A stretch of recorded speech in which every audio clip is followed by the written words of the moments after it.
Let's talk money. It's important for consumers to really understand how their short-term desire to spend now can really impact their long-term goal of saving for a comfortable retirement. WAFF 48's Sean Dowling spoke with Marshall Clay from the Welch Group to discuss the time value of money and how it can help inform spending decisions.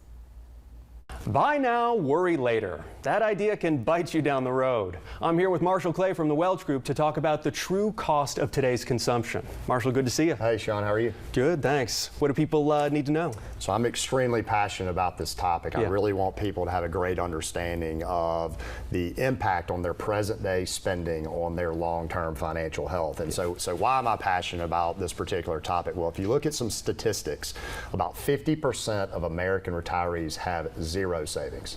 I'm not talking 100, not 1,000, but they don't have any savings whatsoever. What's even more staggering is that 80% of U.S. retirees have less than 100,000. So we have a savings crisis in this country, and so there's a foundational principle that really is applied all throughout finance, and it's called the time value of money. It's a very simple concept that essentially just says that money now is worth more than money later. So, for example, if I were to offer you $100 today versus offering you I'll give you $100 10 years from now, it would be in your best interest to say, give me the $100 today because of the earnings potential. So it's a very simple concept, but it works in reverse when we're thinking about spending. So a money spent today denies future earnings potential. So when you look at this, I know a lot of people have subscription services, and if you apply, a $15 a month average subscription service, say for Netflix, for example, you're paying that every month. It's about $180 a year. Well, if you extrapolate that over 40 years, so if you're 25 years old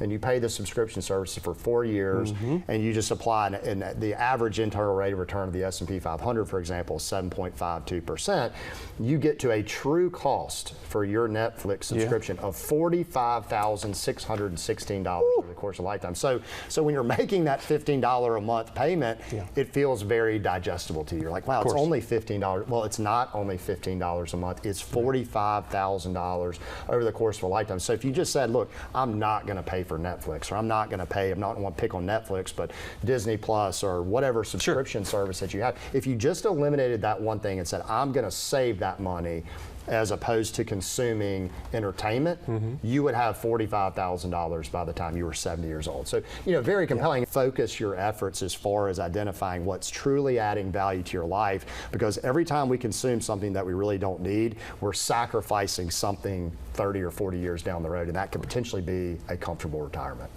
Solid financial advice as always. Marshall Clay from the Welch Group. Thanks. Thanks, Sean.